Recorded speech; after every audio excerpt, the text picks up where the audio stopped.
तो क्लास 12 की फिजिक्स विषय के अंतर्गत मैंने आप लोगों को पहला चैप्टर जो है पढ़ाना शुरू किया था और पहले चैप्टर की अभी तक मैंने टोटल आपको 2 क्लासें प्रोवाइड कर दी हैं। दोनों क्लासों को मैंने प्लेलिस्ट में सेव कर दिया है, उनका लिंक भी इस वीडियो के कमेंट बॉक्स में दे दिया है, जिससे जिन लोगों ने उन क्लासों को ना किया हो तो वो उन क्लासों को कर सकते हैं। ठीक है, और आज हमारे इस चैप्टर की ये तीसरी क्लास है, लेक्चर नंबर 3 है। ये लेक्चर नंबर 3 काफ़ी दिनों के बाद मैं आपको प्रोवाइड कर रहा हूँ। बीच में मैं आपको क्लासें नहीं प्रोवाइड कर पाया किसी कारणवश, लेकिन अब मैं आप लोगों को लगातार क्लासें प्रोवाइड करूँगा। पूरी फिजिक्स को बिल्कुल फ्री ऑफ कास्ट पढ़ाने वाला हूँ। तो जो विद्यार्थी चैनल पर नए हैं सब्सक्राइब जरूर कर लेंगे, जिससे उनको क्लासों का नोटिफिकेशन मिलता रहेगा। तो चलिए भाई, पिछली क्लास में जो लेक्चर नंबर 2 था उसमें मैंने आप लोगों को कूलाम का नियम बताया था और वैद्युत बल की गुरुत्वाकर्षण बल से तुलना को समझाया था। आज उसी क्रम में आगे बढ़ेंगे और यहाँ पर हम जानेंगे कि जो वैद्युत क्षेत्र होता है ये क्या होता है। देखिए, वैद्युत क्षेत्र की परिभाषा को समझना है आपको। ये आपका एक आवेश है, आवेश के चारों ओर एक अपना निश्चित एरिया होता है, अपना एक निश्चित क्षेत्र होता है। ठीक है, और इस निश्चित क्षेत्र में जब कोई अन्य आवेश लाया जाता है तो वह या तो वो आकर्षण बल का अनुभव करता है और या तो फिर प्रतिकर्षण बल का अनुभव करता है, और इसी एरिया को हम कहते हैं वैद्युत क्षेत्र यानी इलेक्ट्रिक फील्ड कहते हैं। क्या कहते हैं? Electric field. तो परिभाषा ये बन गई कि किसी आवेश के चारों ओर का वह क्षेत्र, ठीक, जिसमें कोई अन्य आवेशित कण या जिसमें कोई अन्य आवेश आकर्षण अथवा प्रतिकर्षण बल का अनुभव करता है, वह क्षेत्र आपका कहलाता है वैद्युत क्षेत्र। कितनी आसान परिभाषा है, एक बार और सुनिए। किसी आवेश के चारों ओर का वह क्षेत्र जिसमें कोई अन्य आवेश आकर्षण अथवा प्रतिकर्षण बल का अनुभव करता है। कूलाम साहब ने बताया था कि अगर आवेश समान होंगे तो ये आपको एक दूसरे को प्रतिकर्षित करेंगे, इन पर प्रतिकर्षण बल कार्य करेगा, और अगर ये प्लस है ये माइनस है तो एक दूसरे पर आकर्षण बल कार्य करेगा। इसीलिए कहा गया कि किसी आवेश के चारों ओर का वह क्षेत्र जिसमें कोई अन्य आवेश आए और वो आकर्षण अथवा प्रतिकर्षण बल का अनुभव करे, तो उसी एरिया को हम कहते हैं इलेक्ट्रिक फील्ड यानी वैद्युत क्षेत्र कहते हैं। तो ये परिभाषा हो गई भाई वैद्युत क्षेत्र की। इसके बाद अगली आपकी परिभाषा है वैद्युत बल रेखाएं। तो वैद्युत बल रेखाओं की परिभाषा काफ़ी ज़्यादा विद्यार्थी जो है इसको रटते हैं। समझिए वैद्युत बल रेखा क्या है। वैद्युत बल रेखा वैद्युत क्षेत्र में खींचा गया काल्पनिक निष्कोण है या निष्कोण वक्र है या एक रास्ता है, आप बोल सकते हो। ये रास्ता बनता कैसे है मैं आपको बताता हूँ। जैसे ये आपका आवेश था, इस आवेश को लाएं इस वैद्युत क्षेत्र के अंदर और इसको चलने के लिए हम स्वतंत्र छोड़ दें। तो जब इसको वैद्युत क्षेत्र में लाएंगे तो इस पर क्या कार्य करेगा? एक वैद्युत बल कार्य करेगा, या तो आकर्षण कार्य करेगा या तो प्रतिकर्षण कार्य करेगा। तो ये वैद्युत बल की दिशा में या तो गति करेगा और या तो वैद्युत बल की विपरीत दिशा में गति करेगा। इस आवेश को लाएंगे इस वैद्युत क्षेत्र के अंदर अगर छोड़ेंगे तो इस पर वैद्युत बल कार्य करेगा। तो ये वैद्युत बल की दिशा में या तो गति करेगा या तो वैद्युत बल की विपरीत दिशा में गति करेगा, लेकिन ये गति करेगा क्योंकि इस पर वैद्युत बल कार्य करेगा। ठीक, तो जो ये आपका इस आवेश को हम बोलते हैं परीक्षण, एकांक धन परीक्षण आवेश। तो जब इसको लाएंगे, ठीक है, और इस पर वैद्युत बल कार्य करेगा तो ये वैद्युत बल की दिशा में या वैद्युत बल की विपरीत दिशा में गति करेगा, और गति करते वक्त ये एक वक्राकार पथ पर गति करेगा। किस पर गति करेगा? वक्राकार पथ पर गति करेगा। ठीक है, ये वक्राकार जो निष्कोण वक्र है, ठीक, ये एक रास्ता है और इसी रास्ते को बोलते हैं वैद्युत बल रेखा। समझ पा रहे हो ना? इस रास्ते पर गति करने के लिए क्या चलता है? एकांक धन आवेश चलता है।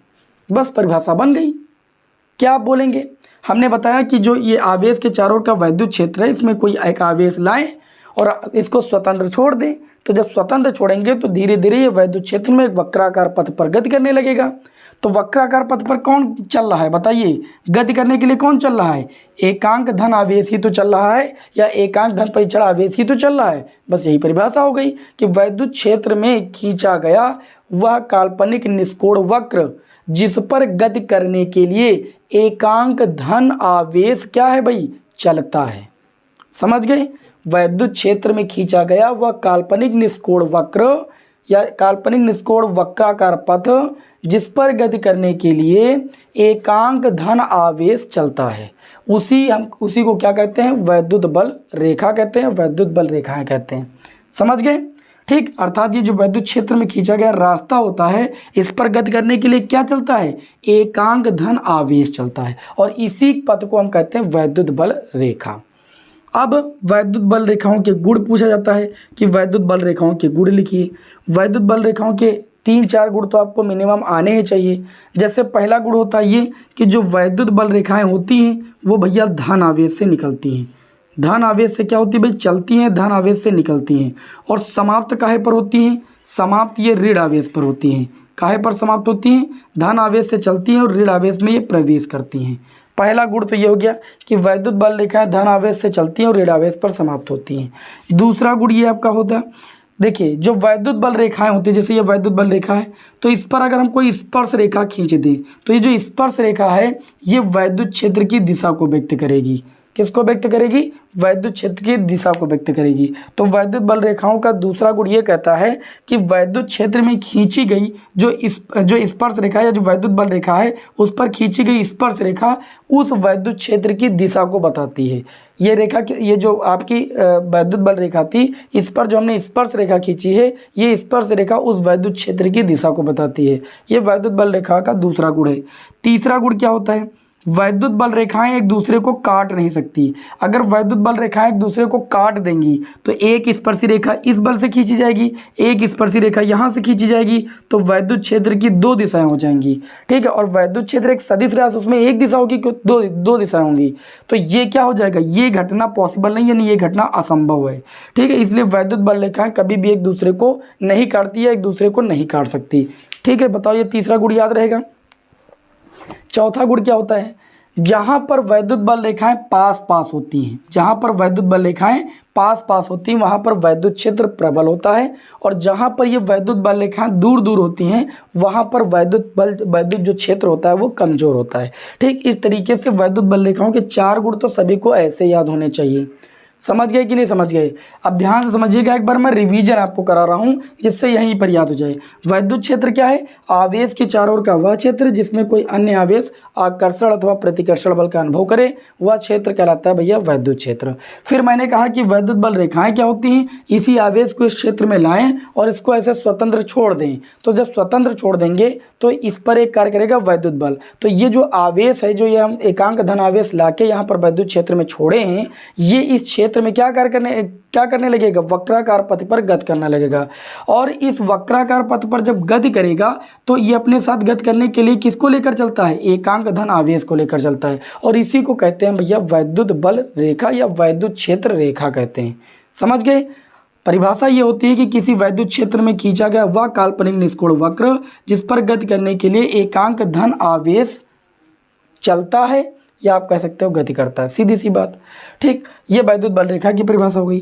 वैद्युत बल रेखा के गुण की अगर बात करें तो पहला गुण ये हो गया कि वैद्युत बल रेखाएं धन आवेश से निकलती हैं और ऋण आवेश पर समाप्त होती हैं या ऋण आवेश पर प्रवेश करती हैं। दूसरा गुण ये हो गया कि वैद्युत बल रेखा के किसी बिंदु पर खींची गई स्पर्शी रेखा उस वैद्युत क्षेत्र की दिशा को व्यक्त करती है। तीसरी प्रॉपर्टी ये है कि वैद्युत बल रेखाएं एक दूसरे को कभी नहीं काटती। अगर ये एक दूसरे को काटेंगी तो वहाँ पर 2 वैद्युत क्षेत्र की दिशाएं प्रदर्शित होंगी जो कि असंभव है। इसलिए वैद्युत बल रेखाएं कभी भी एक दूसरे को नहीं काटती। तीसरी चीज़, जहाँ पर वैद्युत बल रेखाएं पास पास होंगी वहाँ पर वैद्युत क्षेत्र प्रबल होगा, और जहाँ पर वैद्युत बल रेखाएं दूर दूर होंगी वहाँ पर वैद्युत क्षेत्र क्या होगा भैया, कमजोर होगा या कम होगा। बताइए इतनी बात समझ में आई कि नहीं समझ में आई। अब आज की क्लास का हमारा अगला टॉपिक होगा, ये टॉपिक आपका खत्म होता है।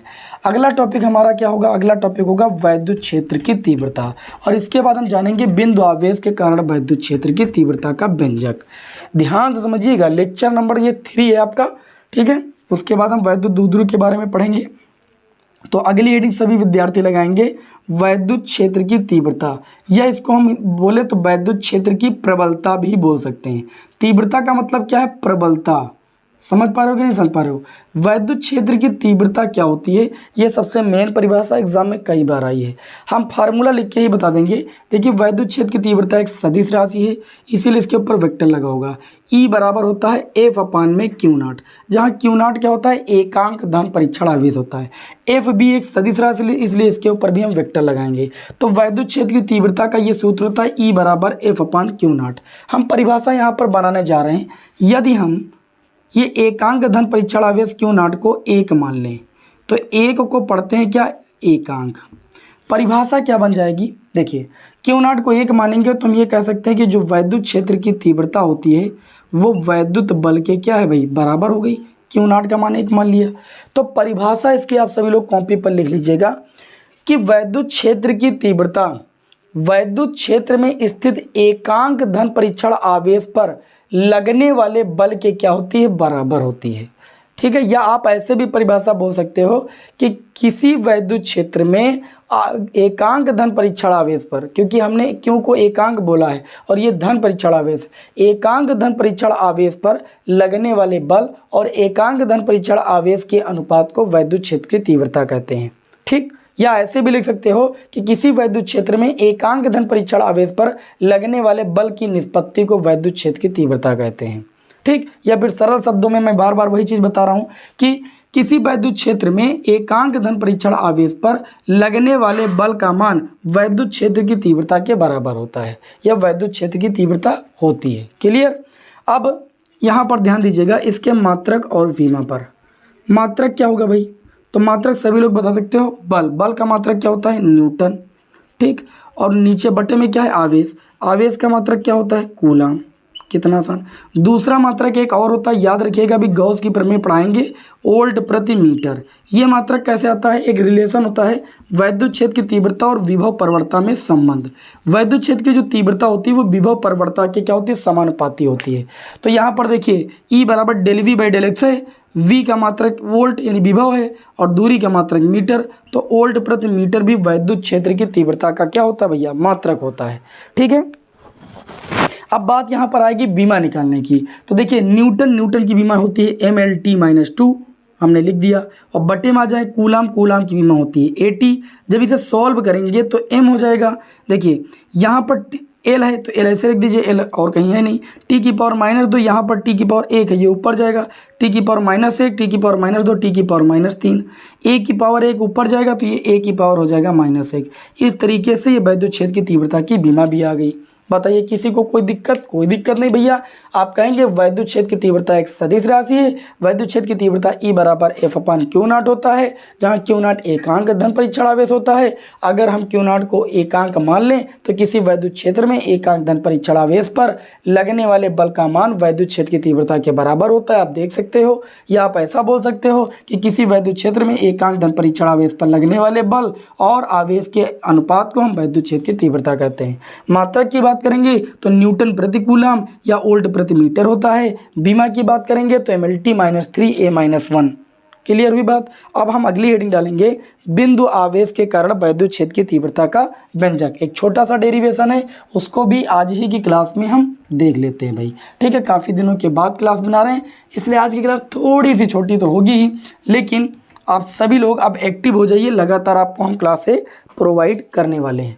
तो अगले आपका टॉपिक हो जाएगा बिंदु आवेश के कारण वैद्युत क्षेत्र की तीव्रता। बिंदु आवेश के कारण उत्पन्न वैद्युत क्षेत्र की तीव्रता या वैद्युत क्षेत्र की तीव्रता।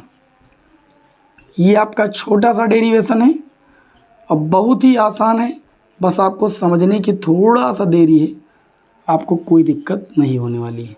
बिंदु आवेश के कारण वैद्युत क्षेत्र की तीव्रता क्या होती है, देखिए ध्यान से। ये हमारा हुआ एक बिंदु आवेश, ठीक है। अब अगर ये बिंदु आवेश है, इसको नाम दे देते, इसको हटा देते थोड़ा सा।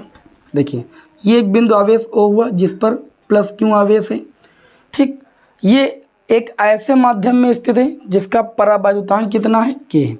तो लिखेंगे माना एक बिंदु आवेश ऐसे माध्यम में स्थित है जिसका परावैद्युतांक K है, ठीक। इस आवेश के चारों ओर जो वैद्युत क्षेत्र उत्पन्न होगा, इस वैद्युत क्षेत्र में r मीटर की दूरी पर एक हम मान लेंगे बिंदु P, जिस पर हमें क्या निकालना है, वैद्युत क्षेत्र की तीव्रता का व्यंजक ज्ञात करना है।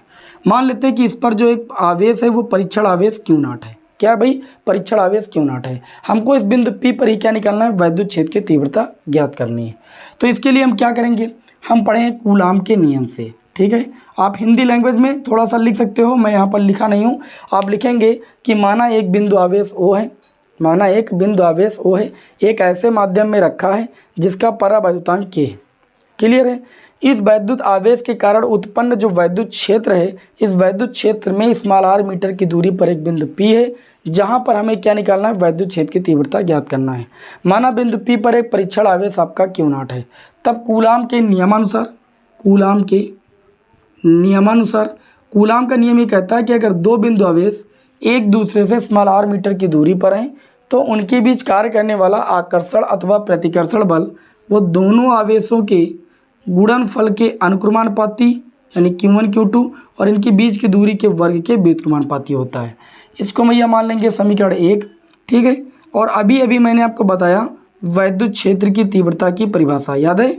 वैद्युत क्षेत्र की तीव्रता E बराबर मैंने आपको पढ़ाया F अपान क्या होता है भैया, Q0। इसको मान लेंगे समीकरण 2। ये जो F का मान कूलाम के नियम से आया है इसको उठा करके वैद्युत क्षेत्र की तीव्रता वाले सूत्र में रख देंगे, क्योंकि हमको वैद्युत क्षेत्र की तीव्रता ही निकालना है। तो लिखेंगे F का मान रखने पर, क्या करने पर भैया, F का मान रखने पर। तो F का मान रखेंगे तो E बराबर कितना हो जाएगा, F का मान है 1/4 pi epsilon not K। K क्या है, माध्यम का परावैद्युतांक है। और ये आपका हो जाएगा Q1 Q2 बटे में कितना हो जाएगा r², पूरे के बटे में कितना हो जाएगा Q0। यहाँ पर देखिए Q1 Q2 मैंने कर दिया है, Q1 के स्थान पर Q है और Q2 के स्थान पर कितना है, Q0 है। इसको कर लीजिएगा Q0, Q0 से Q0 कैंसिल हो जाएगा। तो जो वैद्युत क्षेत्र की तीव्रता का व्यंजक आ जाएगा वो आपका आ जाएगा 1/4 पाई एप्सिलॉन नॉट K और ये आपका बचेगा Q अपान में r²। वैद्युत क्षेत्र की तीव्रता का मात्रक अभी बताया, मात्रक लिख दीजिएगा पीछे न्यूटन प्रति कूलाम या वोल्ट प्रति मीटर। ओके, यहाँ पर एक लाइन और आपको लिखना पड़ेगा।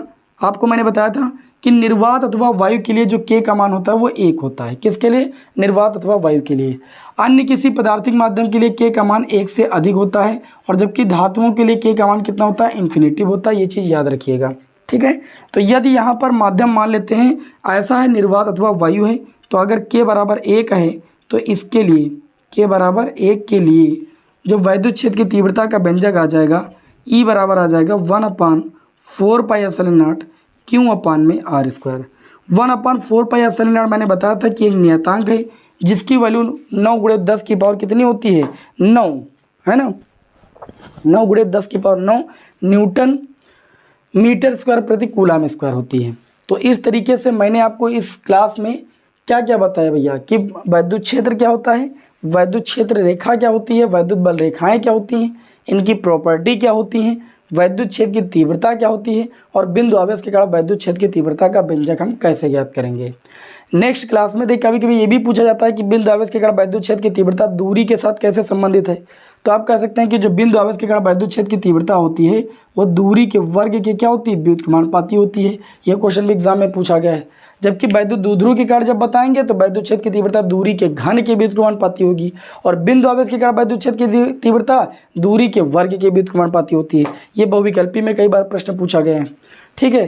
तो आज की क्लास में इतना ही। नेक्स्ट क्लास में आप लोगों को हम वैद्युत द्विध्रुव वाला टॉपिक पढ़ाएंगे और वैद्युत द्विध्रुव आघूर्ण के बारे में बताएंगे और उसके कारण अच्छी स्थिति में और निरक्षीय स्थिति में वैद्युत क्षेत्र की तीव्रता का व्यंजक ज्ञात करना बताएंगे।